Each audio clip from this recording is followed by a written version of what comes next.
श्री राधे राधे। भक्तों, जो दिव्य लक्षणों से युक्त संतान होती है उसके माता पिता को कुछ अंदाज लग जाता है और वो बालक सामान्य बालकों से बात भी नहीं करते, बड़ी गहरी बात करते हैं। तो पिता को तो जिज्ञासा कुछ अच्छी लगती कि जिज्ञासु बहुत है, लेकिन माता डरती है कि ये घर छोड़ देगा, दूर चला जाएगा, हमारा अब नहीं रह जाएगा। कुछ ऐसी दिव्य संतान होती हैं जो जन्मजात भक्ति, जन्मजात ज्ञान, जन्मजात जिज्ञासा ये सब लेकर पैदा होती हैं। ऐसे ही अद्भुत गुणों से युक्त थे संत टीकम दास, जिनको बाद में तत्ववेत्ताचार्य जी कहा गया। और टीकम दास जी का जन्म संवत 1560 के आसपास आश्विन शुक्ला चतुर्थी को जोधपुर राज्य में तारण के निकट फूलमाल गांव में हुआ था। और ये भक्ता महाराज नाम के एक ब्राह्मण के घर में हुए थे। तो इनके लक्षणों को देख करके बड़े प्रसन्न हुए। उनकी पत्नी भी खुश थी, लेकिन उसकी खुशी में बाधा पड़ने लगी। कारण ये था कि बच्चा जो था सामान्य नहीं था। टीकमदास जब गर्भ में थे तभी एक महात्मा घूमते फिरते आ निकले वहां, और उनकी माँ को देखकर उन्होंने कहा था, देवी, तेरे शरीर में संत का वास है। तेरे गर्भ में, तेरे पेट में जो बच्चा है वो साधारण नहीं, वो संत है, महान संत है। और ये जो एक महात्मा ने बात बताई थी, भविष्यवाणी की थी, वो शब्द टीकम दास की माँ के कान में गूंज रहे थे। उन्हें चिंता थी कि उनका सुंदर सलोना शिशु बड़ा होने पर साधु न हो जाए कहीं, क्योंकि महात्मा ने यही बताया था। और शिशु जैसे जैसे बढ़ता गया, माता की चिंता बढ़ती गई, क्योंकि उसके लक्षण ऐसे दिखलाई पड़ने लगे। तो वो बातें भी ऐसी करता था बच्चा जो था, जिससे उनकी आशंका और पुष्ट होती गई माँ की। रात में सोते समय पिता से तरह तरह के प्रश्न पूछता। वो पिताजी से पूछता, पिताजी, भगवान कहाँ रहते हैं? वे कैसे हैं? हमें दिखते क्यों नहीं?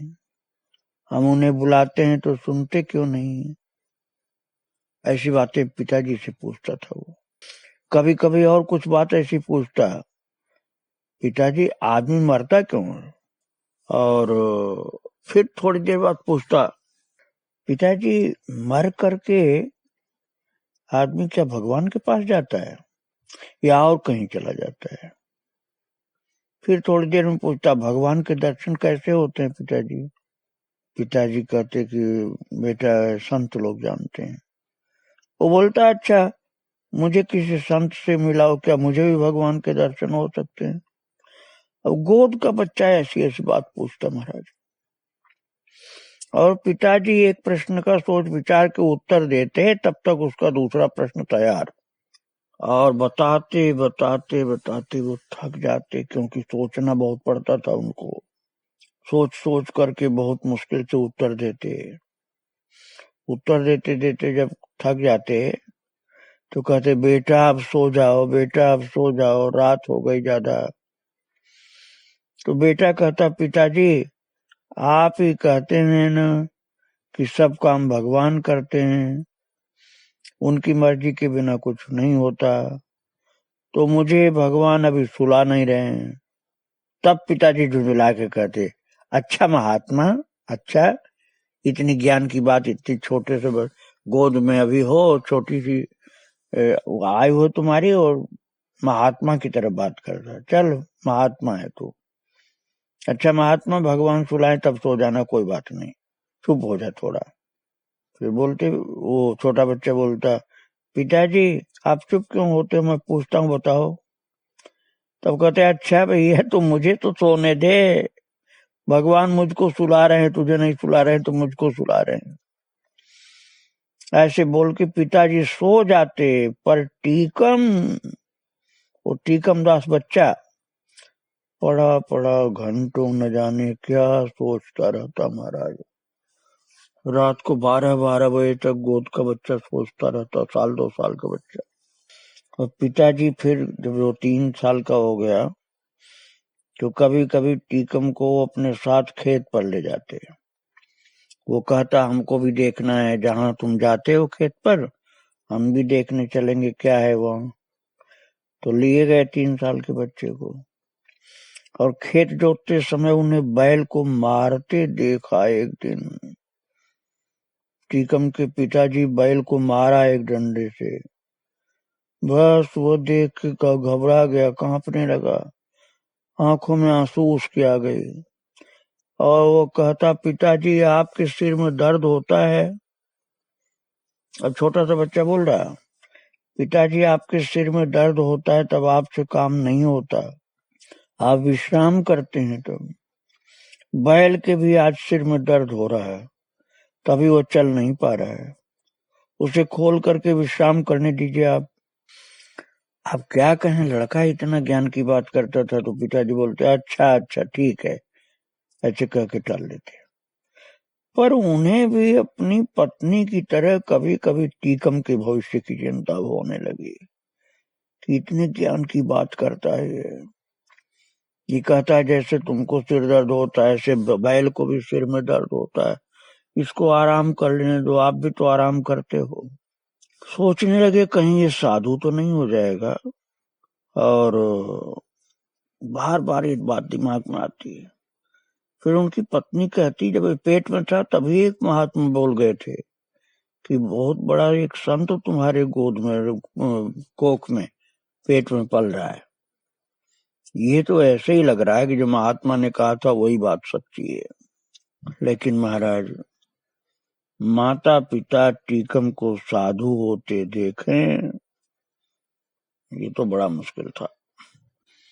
लेकिन ऐसा हुआ ही नहीं। वो माता पिता को बच्चे को साधु रूप में देखना ही पड़ा, उसके पहले ही चल बसे, दोनों चले, माता पिता दोनों चल बसे। अब ये बालक तो अभी ज्यादा बड़ा भी नहीं हुआ था, लेकिन घर गृहस्थी चलाने का सारा बोझ टीकम के बड़े भाई रेवती और उनकी पत्नी पर आ गया। बालक तो अभी छोटा था ये टीकम, लेकिन बड़े भाई के ऊपर सारा बोझ आ गया क्योंकि माता पिता चले गए हैं नहीं। तो महाराज जो रेवती नाम का टीकम का बड़ा भाई था वो अधिकतर गाय भैंसों की देखभाल करते थे। तो उनकी पत्नी जो थी खेती का काम करती, वो खेत के काम में बहुत होशियार थी, कर्मठ और महत्वाकांक्षी भी बहुत थी। चाहती थी कि खेती बाड़ी की खूब तरक्की हो, जिससे रहने का कच्चा मकान जो पक्का बनवा लिया जाए, गहना कपड़ा अच्छा हो जाए और गांव में अपनी हैसियत सबसे अच्छी बन जाए। ये टीकम की भाभी सोचती थी क्योंकि घर की मालकिन अब वही थी। वो टीकम को भी खेत के काम में हर समय जोते रहती थी। वो माँ बाप की तरह से नहीं संभाल रही थी इनको, बोली चल जैसे मैं मेहनत करती वैसे तू भी मेहनत करेगा। और टीकम दास वो सब करते जो भाभी कहती, पर करते अपने ढंग से महाराज, अलग प्रकार से करते थे। कैसे करते थे, जैसे महात्मा कोई करे। महात्मा के कार्य में और आसक्त गृहस्थ प्राणी के कार्य में तो बहुत अंतर होता है भक्तों। अब क्या अंतर था, अब आप ये समझिए। खेत जोतते तो थोड़ी थोड़ी देर में बैलों को एक और खड़ा करके विश्राम करने देते। हल चलाते थोड़ा सा, टीकम होंगे 15 साल के लगभग, और 12-13 साल के थे तभी से भाभी ने लगा दिया इस काम में। अब 14-15 साल के होंगे तो थोड़ा सा चलाते बैल को और फिर खड़ा कर देते हल। और उसको विश्राम करने देते, इसके सिर में दर्द हो गया, थक गया, हाँफने लगा और स्वयं फावड़ा लेकर भूमि खोदने लगते। बैल को कहते तुम आराम कर लो, तुम आराम कर लो, बहुत तकलीफ नहीं उठाओ। और खेत में पानी लगाते तो पहले चींटियों और कीड़े मकोड़ों को बीन करके किसी ऊंचे स्थान पर रख आते कि तुम डूब जाओगे, तुम्हारा पूरा परिवार पानी में डूब जाएगा, तुम लोग अब खेत की सिंचाई में यहाँ रहोगे तो तुम मर जाओगे। सबको पत्ते पर उठा उठा के ऊंचाई पर रख करके तब पानी लगाते खेत में। एक बार आधा सावन बीत गया पर पानी की एक बूंद भी न गिरी। भाभी को चिंता हुई, उसने सिंचाई की व्यवस्था की। टीकम से कहा देखो आज करंजिया वाले खेत में पानी लगा दो। और टीकम जी खेत की ओर चल दिए। उन्होंने पहले पानी ले जाने वाली नालियां साफ की, फिर कीड़े मकोड़े चींटा चींटी सब उठा उठा कर ऊंचे स्थान पर रखे जहां उनका परिवार पानी में डूबे नहीं। इतने में पानी आ गया और क्यारियों में जाने लगा। दो एक जगह कीड़ों के छिद्र थे, उनमें पानी बचाने के लिए चारों ओर से मिट्टी की मेड़ बांधने लगे हो कि कीड़े के छेद में बिल में पानी न जाए। और ऐसा करने से कुछ जगह सूखी रह गई और दो एक पौधे भी उखड़ गए, क्योंकि पौधे उखाड़ने पड़ गए उनको मिट्टी हटाने से। अब भाभी आई जांच करने, मुआयना करने, तो आंखें लाल करके दांत पीसते हुए बोली, ए महात्मा, बड़ा महात्मा बना है, बचपन से तू महात्मा महात्मा अपने को दिखाता है। ये क्या कर रहा है?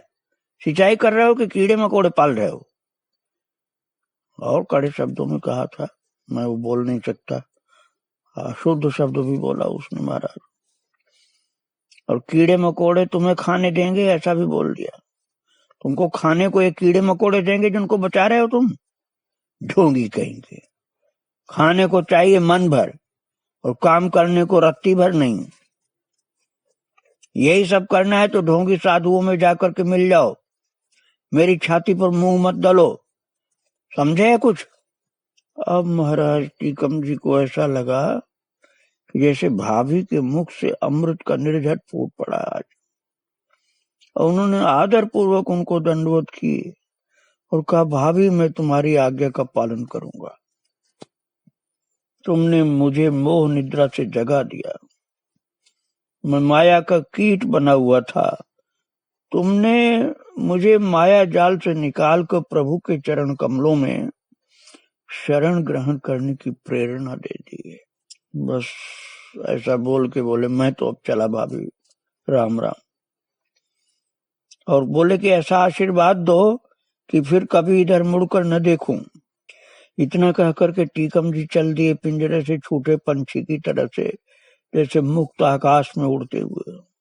और महाराज भाभी इतनी कर्कशा थी, उसने कहा जाओ जाओ, आने की कोई जरूरत नहीं।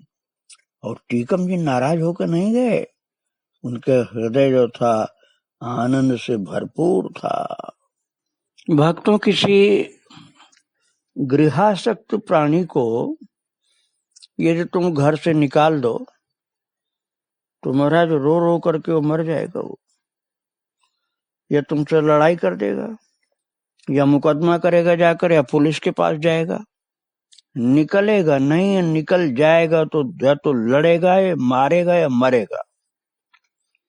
पर महाराज जिसके हृदय में वैराग्य हो जाता है ना, उसको तो घर से निकलने में भी आनंद मिलता है, सुख मिलता है। पिंजरे का पंछी जैसे आकाश में मुक्त पवन, मुक्त आकाश में घूमे, यही स्थिति होती है साधु की जब घर छोड़ के चलता है। उसे लगता है कि आपका अपना कोई नहीं है, केवल भगवान ही अपने हैं। और संसार को वो समझता है निरानंद है, कहीं इसमें आनंद नहीं, इसलिए तृणवत त्याग कर आनंद घन प्रभु की शरण में मैं जा रहा हूं, ऐसा समझ के जाता है वो। और यही हाल था महाराज टीकम का। भाभी के डांट करके भगाने से भाभी ने कह दिया था ना कि यही सब करना है तो ढोंगी साधुओं में जाकर मिल जाओ, मेरी छाती पर मुंह मत दलो, समझे? यहाँ रहने की कोई जरूरत नहीं तुमको। तो महाराज इससे वो भाभी पर नाराज नहीं हुए, बड़े खुश हुए कि आज तो भगवान की तरफ जाने के लिए भाभी की आज्ञा मिल गई, क्योंकि घर की मालकिन वही थी। तो वो प्रसन्न होकर के राम राम बोलकर प्रणाम करके चल पड़े। आज तो उनको लग रहा था कि जैसे नदी नाले तरु लता सब आनंद प्रदान कर रहे हैं और उनका रिश्ता सबसे खत्म हो चुका है। उसमें दुख नहीं था, कोई झगड़ा की बात नहीं थी। उन्हें लग रहा था कि मैं एक भ्रम में जी रहा था, एक सपने के संसार में मेरा जीवन था। आज उस स्वप्न का अंत हो गया और मैं वास्तविकता की तरफ चल पड़ा हूं। मैं जो वास्तव है श्री ठाकुर जी का चरण, मैं उसी ओर चल पड़ा हूं।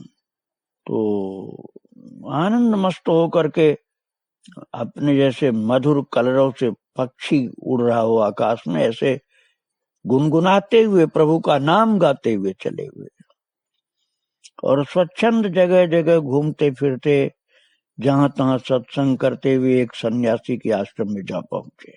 सन्यासी ने उनका स्वागत किया, अपने मधुर वाक्यों से उनका मन जीत लिया। वे उसके पास रह गए, उससे उपदेश ग्रहण किया और उसके निर्देशानुसार ध्यान धारणा में लग गए और साधन में कुछ दूर अग्रसर हुए, कुछ थोड़ा आगे बढ़े, लेकिन अभी तृप्ति उनको नहीं हुई। उनको लगता था कि मैं जहां पहुंचना चाहिए था वहां नहीं पहुंचा हूं अभी। उन्हें ध्यान में सूनापन खटक रहा था, इसलिए थोड़ी बेचैनी भी हो रही थी। एक दिन रात में उन्हें स्वप्न में एक दिव्य पुरुष के दर्शन हुए और उनके प्रशस्त ललाट पर वैष्णवी तिलक और गले में तुलसी की कंठी और हाथ में हरिनाम की माला, ऐसा स्वप्न में दर्शन हुआ एक संत का। तो वे किसी अनिर्वचनीय रस में एकदम डूबे से लग पड़ रहे थे और प्यार भरी दृष्टि से उनकी ओर देखते हुए बोले वो संत जी, वत्स, मैं तुम्हें पहले से जानता हूं, तुम गर्भ में थे तभी मैंने तुम्हारी मां को तुम्हारे साधु होने की सूचना दे दी थी। मैंने बता दिया था कि तेरे पेट में एक संत रह रहे हैं। तुम पिछले जन्म में ज्ञानी भक्त थे, ज्ञान के अभिमान के कारण तुम्हारे कुछ भोग शेष रह गए थे, इसलिए तुम्हारा ये जन्म हुआ बेटा। और अब तुम्हारे चिर कल्याण का पथ प्रशस्त होने जा रहा है। तुम्हें जो करना मैं बतला रहा हूं, तुम ये करो कि तुम पुष्कर चले जाओ और वहां मेरे शिष्य परशुराम देव से दीक्षा ग्रहण करके भजन करो। भक्तों, मैंने कल आपको परशुराम देव महाराज जी का चरित्र सुनाया था। अब आप ये समझिए कि उनके गुरुदेव जो थे, उन्होंने स्वप्न में दर्शन दिया इनको और कहा कि मेरे शिष्य परशुराम देव जी पुष्कर में हैं, उनसे जाकर दीक्षा ग्रहण करो। और इतना बोल करके वो संत जो स्वप्न में दर्शन दे रहे थे अंतर्धान हो गए और स्वप्न भी टूट गया। लेकिन टीकम जी को दिशा मिल गई कि अब मुझे कहाँ जाना है। ये ज्ञान हो गया कि मुझे पुष्कर जाना है और वहां परशुराम देवाचार्य जी से दीक्षा मुझे प्राप्त होगी। और प्रातः होते हुए पुष्कर की ओर वो चल पड़े। तो कल उन गुरु जी का चरित्र आपने सुना, आज उनके शिष्य टीकम दास तत्ववेत्ताचार्य जी का चरित्र मैं आपको इस तरह सुना रहा हूं। लेकिन ये चरित्र आज पूर्ण नहीं होगा, इसका अगला हिस्सा कल आप सुनेंगे। अभी इन महान संत के चरणों में बारंबार प्रणाम कर रहा हूँ। श्री राधे राधे, जय श्री राधे।